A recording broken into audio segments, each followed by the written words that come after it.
Well, good morning, everyone. My name is Mighty Stream. Today is July the 22nd, and I'm going to do your spiritual principle a day in a meditation.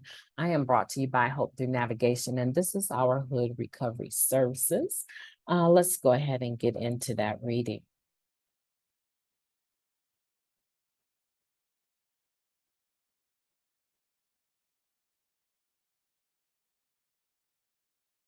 July 22nd.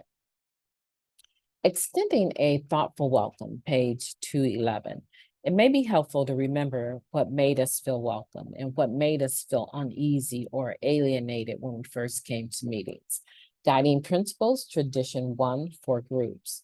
We often reaffirm that the newcomer is the most important person at any meeting because we can only keep what we have by giving it away. Reading the words is fairly simple. Putting them into action can be a little trickier at times. One member wrote, "My compassion for others, especially newcomers, is a huge indicator of my progress in recovery. In our groups, that compassion shows in the actions we take to consider the newcomer's needs. By keeping our focus on the still suffering addict, we also keep our common welfare first. The questions implied by the quotation above are a great place to start. When we discuss what it means to feel welcomed, we are often pleasantly reminded that our group is doing many of those things well already. Much of it is hardwired into our innate culture. One member shared memories of being a newcomer. Before the meeting, I was approached and welcomed by someone, and I was a little skeptical of the warmth. Soon, someone else welcomed me, and they did the same with other addicts entering the room. I saw a pattern here of how they embrace people, and I felt like I was in the right place. I didn't feel like an undesirable the way I did most of my life. Plenty of us feel uneasy or alienated in the beginning. Helping new members resist the impulse to bolt out the door and go pick up takes some thoughtfulness on the part of NA groups and members. Although we can't eliminate every possible excuse a newcomer might use to leave, we can consider our actions and our group's atmosphere recovery through the newcomer's eyes. Some thoughtful reflection helps us identify what made us feel welcome and how we might do the same for others. The simplest gesture can have the most power. I will practice thoughtfulness to make sure the newcomer is always welcome.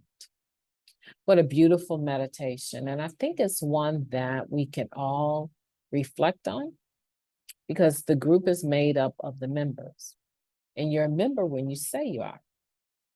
Home group members or members in Narcotics Anonymous have a culture. If you notice in this reading, it said that this is hardwired into our innate culture. We have a culture of being welcoming. We have a culture of getting up out of our seats and welcoming the newer person.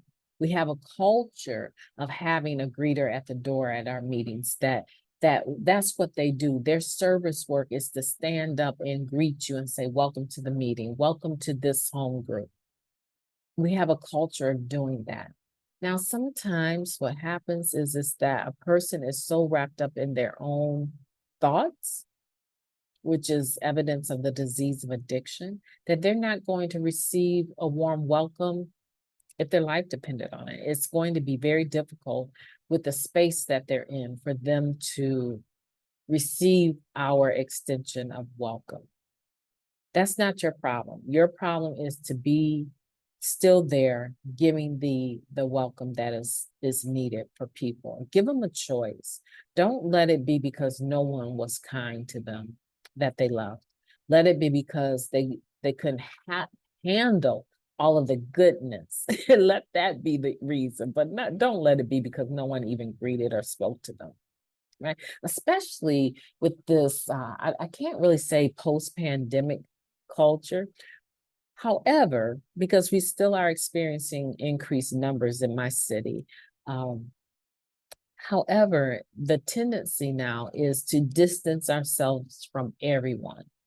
Even if you go to the parking lot and you park somewhere to go grocery shopping, people are parking their vehicles every other space. It's amazing to watch how our thinking has changed about being able to be close to people. Narcotics Anonymous is in many ways the last house on the block for many of us. And I just want for you today to be one of those individuals that other people, this man, when I came to meet that lady, she got up, or that man shook my hand. He came up to me and was like, brother, you made it, right? Let me introduce myself to you and to some of these other fellas around here, right? And let that be what newcomers have to say about their experience, just what we read in here today. You know, my name is Mighty Stream, and being a welcoming individual in our meetings is not a difficult thing to do. It is a culture, it is a learned behavior.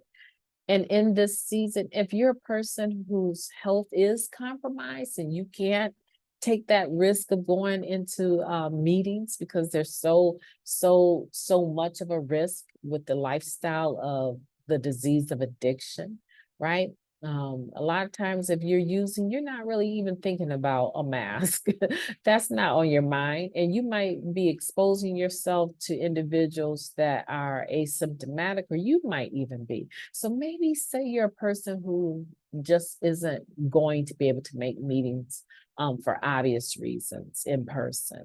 Maybe you're a person that can be a part of the step writing system for individuals that are in jail or prison. Just go to our website, na.org, and there's a possibility for you to be a part of service that way. You might be able to be a pen pal with someone, helping them write their steps through the mail. You also might be able to get on a 1-800 call hotline for people to be able to call and figure out where meetings are, or maybe even get a ride from other people. You might be a person that you just collect numbers and you call people and say, hey, I was thinking about you. You know, I don't go to a lot of meetings in person anymore, but you were on my mind. Everything all right with you? And they'll say whatever, or and then you respond, tell them a little bit about your day, right? So don't give up on being the welcoming individual just because you don't make meetings anymore, right? I look at me. I don't do a lot of in-person meetings anymore. And I don't feel bad about that, right? Because I am protecting my family and my health, right? And so there's things that I am doing though that I am enjoying being a part of.